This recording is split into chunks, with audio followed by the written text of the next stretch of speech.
Okay, so for comp 2, you are going to have to use this a lot. This is under My Mastery Path. Go to class or course downloads and you'll see there's a download tab for reduction potential charts. And these are the ones that JHOP uses. I found that every now and then when I need a number from here, some of them are missing. And so if that's the case, you can open up a tab in Google and just type in standard reduction potential chart. And then you'll get these plus more or whatever ones you need. But try and look here first since these are the numbers he's using. But again, if they're missing, you might have to go searching for them. So, excuse me, what you're going to see is that every single one of these is written as a reduction reaction.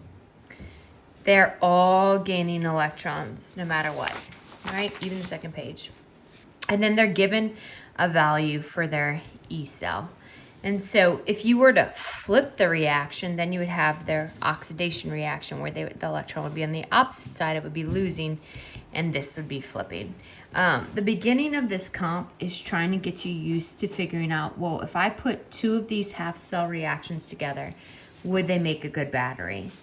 All of these are happening at standard conditions. So we'll be solving for E with the standard condition sign up there.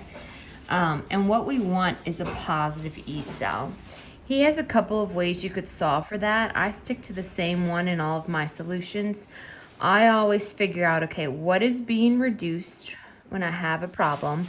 And I come and I find its value. And then I subtract the E cell for what is being oxidized. And then that way I don't have to worry about flipping it. If I subtract the one that's oxidized, it automatically makes it positive for me. And so when I do this formula, if I get a positive E cell, it's a good battery. And if I get a negative E cell, it's a dead battery. Or it wouldn't be a working battery at all. So that's what the first few questions are. So when you see me come to this chart, again, this is under the downloads tab.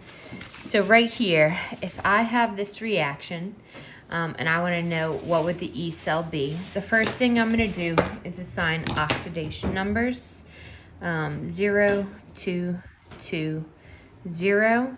And so now I can see barium was oxidized and iron was reduced. And so now what I'm going to do is I'm going to do the thing that was reduced minus the thing that was oxidized. So I'm going to go look for these two numbers on the chart. So for reduction, pay very close attention. The reason they're reds, the states have to match. I didn't write the states, sorry. And then the charges have to match. So I'm going to go and search for barium and barium positive 2. And there it is. Notice the charges have to be exact. It can't be a barium 3 and barium. When I come over here, the number is negative 2.91. I'm going to plug that in for oxidation. All right. And now I'm going to go and find the one for iron. And it has to be iron 2 and regular. So I can't use this one down here. That's a 3. So we've got to keep searching. So I passed it up. So here's the 2 and the regular iron. And that's negative 0.41. So you can see my formula is negative 0.41 minus a negative 2.91. I'm going to get that answer. And I can already tell it's going to be positive. So this will be a good battery. Right, and the unit behind it is volts. So this is a good battery that we have. So let's go down to the next one. Assign my oxidation numbers. All right, I can see iron is reduced. Now this one's a 3 to a normal iron. I know we just saw that one, so I'm gonna go pull that number down. So negative 0.04. minus, and then I can see cesium was oxidized. And that's cesium to cesium positive. The number for cesium that you're going to plug in is going to be negative 2.92. And so negative 0.04 minus a negative 2.92, another good battery, 2.88 volts. So some questions are going to be as simple as that. Some questions, they might give you the two half cell reactions and ask you, well, which one should be reduced and which one should be oxidized? And so you mess with these two numbers and subtract them in both directions and figure out, okay, well, what's going to give me a positive E cell so that my battery will work. Okay, you need to know all about batteries, the components that make them up. We're talking about chemical batteries, and then how to label them, how to know what reactions occurring in which side of the battery, where electrons are going, all of it. So I'm going to draw the parts of the battery that you need to be familiar with and come up with an example and tell you how you would identify everything occurring in a battery. So first off, there's going to be two components. They're usually for us, like it's a chemical battery and a beaker. Each beaker has some kind of solution in it, and we're going to talk about what's in it after. Those solutions would each have an electrode.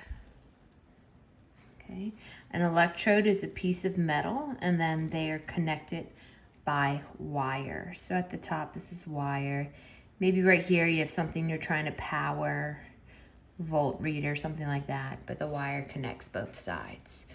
Additionally, you would have a semi-permeable membrane separating them, or if they are totally completely different compartments, you would need a salt bridge to connect them. So this thing in the middle is called a salt bridge.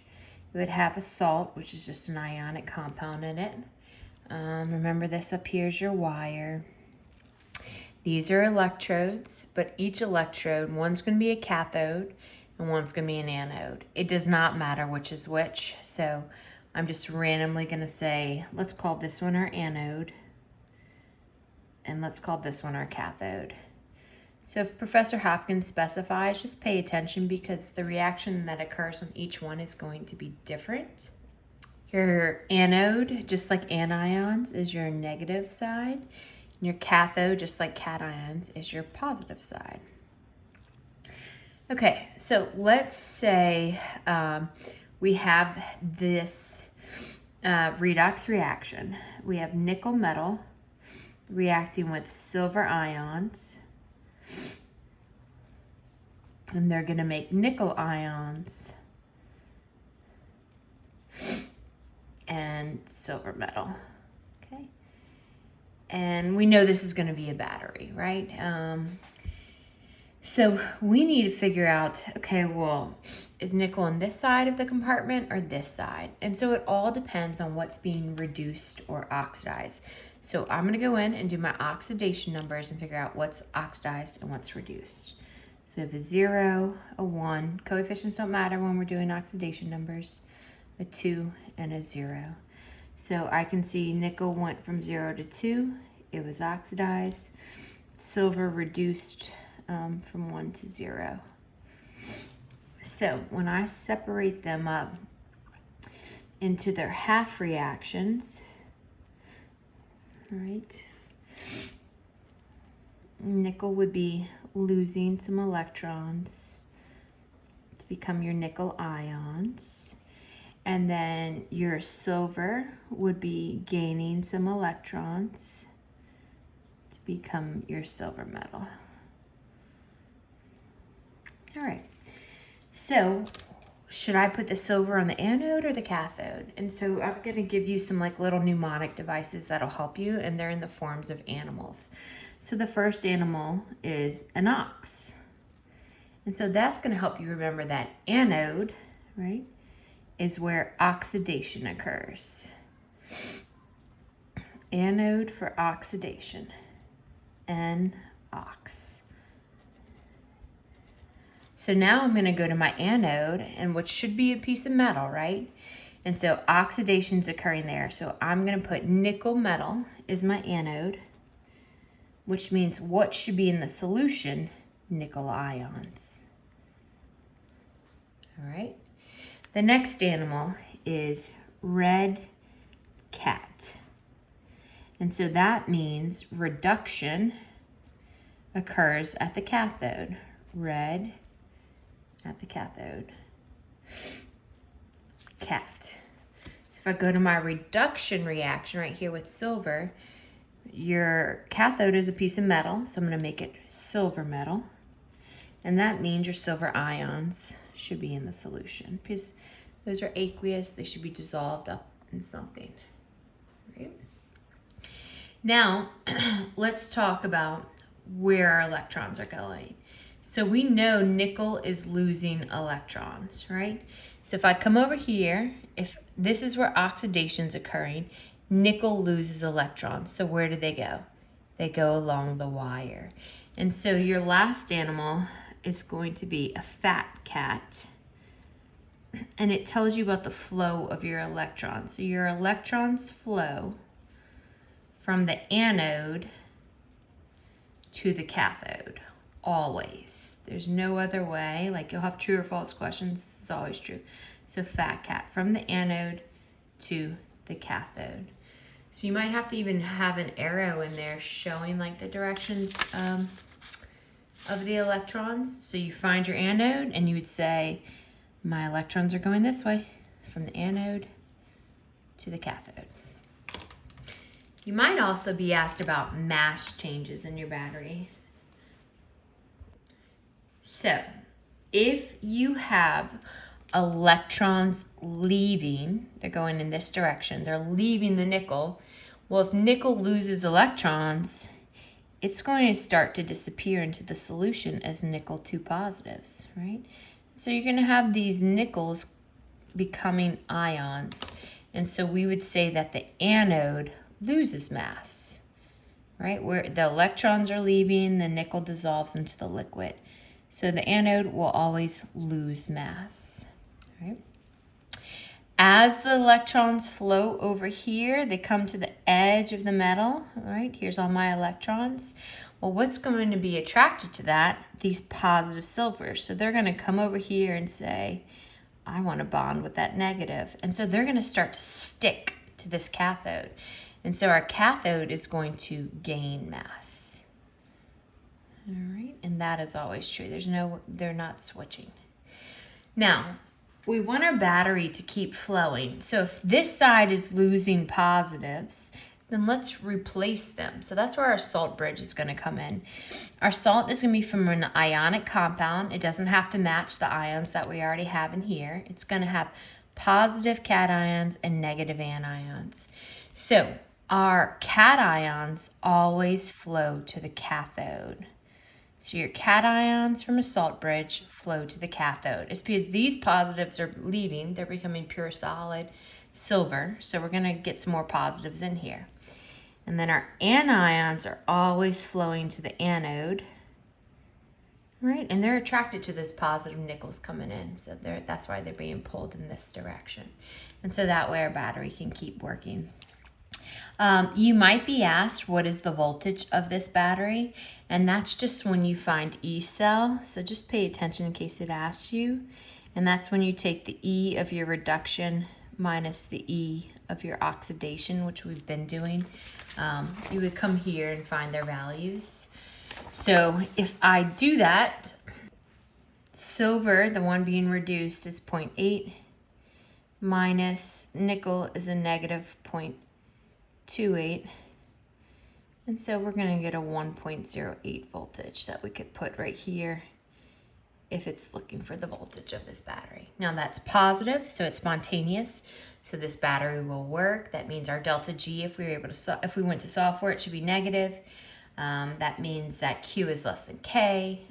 Spontaneous battery, it's working. I think that's, no, there's one more problem in this competency, and then you can go try them out. All right, here's the last type of problem that we haven't really done yet. You're given this redox reaction. We would assume it's in a battery. We could label all the parts now, right? But now, instead of saying delta G is negative, like the battery is going to take place, or positive, it's not, it actually wants a numerical value for it. And so we have two formulas for this. Also, pay attention, it's at standard conditions, because there's other formulas with just delta G, not at standard conditions. And so here's our two formulas we have to choose from. So just looking at the information we have, I know I can find N if I separate these into half cells. F should be given. It's called Faraday's constant, but it's usually around 96,500 joules. It might be in kilojoules. Just pay attention to what unit they give you. And then E cell we can find using these standard reduction potentials. If I look at the second one, like, is that even a viable option? Yep, I know R, but I have no clue what temperature is. I also don't know my equilibrium constant, and I don't have enough information to find it. So that's why I'm gonna say this is our better formula. So that's what I'm gonna focus on. So I already know F, so I'm gonna work on N and E kind of simultaneously.